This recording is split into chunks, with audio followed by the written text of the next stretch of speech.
Hi, my name's Omid Daryani. I'm the Senior Brand Manager for the EverQuest franchise. Welcome to the Roundtable. With me today is Lead Content Designer Steve Denuser. Hello. And we're here today talking about lore. We are. And lore is an interesting topic because I feel like for a lot of people, they feel that lore gets in the way of the game, right? Can you talk a little bit about that? Yeah, I think as all of us are MMO players, and I think that we've been kind of conditioned to just kind of accept that as I want to go through the world and play and have fun content to explore, I have to click through dialogue bubbles or I have to watch long cutscenes. And this has just kind of become the currency that we pay as MMO players. And we're making a different kind of game, so we want to take a different approach to how story is delivered. So no walls of text up front. Right. There's nothing that works as a barrier to stop you from the fun. Right. And so our poll on this question was, how do you like to consume the lore? And what we saw was, I think that the answer was really interesting because we saw very, very few people had one of the clear preferences. Like I think 4% of people said they like it outside the game, 16% said cutscenes are great, but 46% at the time of recording say a mix. And to me what that says is none of the ways that we traditionally do this get us excited. Yeah, I think that's very fair, and it is one of those things where people's opinions tended to get very strong when they think of games that give them a ton of cutscenes that they can't click out of, or walls of dialogue bubbles. Like, they don't want those, but they're okay with a mix of things. And these are all tools that we want to keep on hand. They're all tools in our storytelling toolbox. So we certainly intend to make use of things like NPCs talking in the world, or perhaps cutscenes showing you significant events that are playing out. But we don't rely on those to get the story across for you. We want you to be exploring the world and have this very dynamic story that's playing out.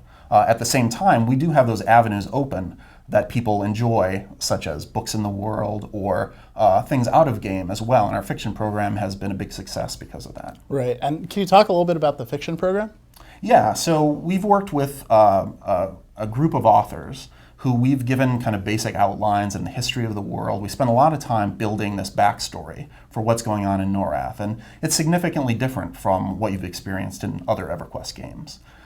So drawing on that background, we've given our writers a lot of freedom to kind of create some new characters, explore older ones in new ways, and they've come up with some very interesting stories, and we've released several of them through our app and through the website. Right, so what we're really doing is we're working together with a whole bunch of outside authors to flesh out that story. So it's not like one guy in a room who just writes the whole thing. We get dozens and dozens of fresh takes on stuff. Yeah, and we have a lot of different voices, even on our own narrative team. We all bring different aspects to it, and some of us are diehard EverQuest fans. I've been a player since the launch of EQ. Others of us are coming at it very fresh, and so we have a good balance of trying to take some things that are familiar and kind of keep some of those things sacred and beautiful, and then taking fresh spins on some other things and going in new directions that haven't been explored in the franchise before. How can we tell stories in a way that's more compelling? Right, while still serving those people who just want to jump in and have fun. These days especially, people have limited time to play these games. They have certain windows. We have families, we have obligations. So we want to be able to jump in the world and get the sense of a story that's playing out around you that you can play a part in and help shape. But we don't want to lock you down where your first 15 minutes are spent watching cutscenes or clicking through bubbles. So it's this balancing act of creating this world that's rich, that has deep stories that you both have to figuratively and literally dig for, but there's places, if you have that time and you're the kind of player who loves the richness of lore, you can go to places in the world and you can explore the libraries of the Ashen Order, or you can go and find the writings of the Knights of Truth, and you can find those deep stories and histories and consume those as you'd want to. But for those players who just want to jump in and have some fun, you can go into an area in the game and see action playing out around you. And it's not something you have to go into a village and get a quest and be sent out to find. Just by naturally exploring the world, you come upon these events that are happening, these scenarios that are playing out. Right, so if there's, say, orcs attacking a village, right, I don't need a wall of text to explain what's happening. I can run into that situation, I can make the choice as to what I want to do here. Do I want to intervene? Do I want to see how it's going to play out? Do I just not care and move on to the next thing? Right. And then if I decide that I care, then it's really easy for me to find additional story about it in the aftermath.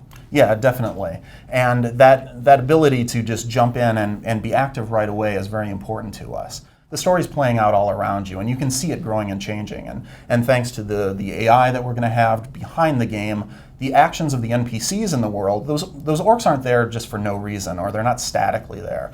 They're after something. And if you just want to jump in and stop them and save the villagers, you can do that. But if you want to explore why they're there and what they're doing, those stories are threaded in there, and you can follow those orcs back to their home base and see what's going on. And kind of participate in them, right, by changing the outcomes. Absolutely, absolutely. And we fully expect that these stories that players are helping drive will play out differently across different servers. So players have an opportunity to move those pieces of story around in very tangible ways that you haven't been able to do in other games before. Yeah, it's funny, I haven't spent tons and tons of time thinking about the problem of why I don't care when I get that wall of text. But now that I'm thinking about it, the problem is context, right? Mm-hmm. I don't know the names of any of these people or the locations or anything that's happening, until I go. Mm-hmm. So why would I actually read about it? Right. Getting that information in the context of the situation, that's kind of how we do things in real life.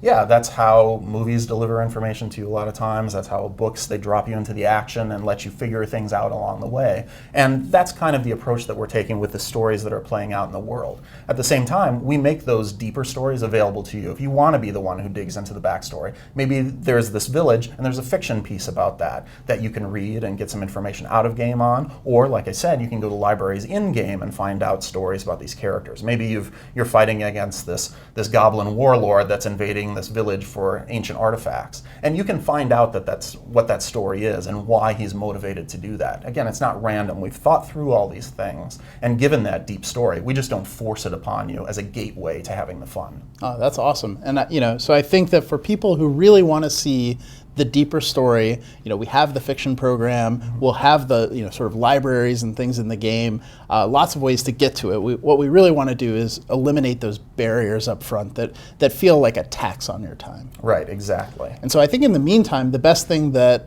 the folks out there can do is let us know what you think of the fiction. Read the novellas and the short stories that are going up on EverQuestNext.com. Give feedback to Steve, myself, and the rest of the team about what you want to see, what kinds of stories you like, and we will develop in that direction. Yeah, definitely. We have this amazingly rich history, this tableau to draw on, and there's no shortage of places that we can tell stories about. So seeing what the fans are liking, what resonates with them, really helps us guide the story program going forward. Thanks very much to Steve Denuser for joining us, and thank you guys for participating in the roundtable. We'll see you again next week. See ya.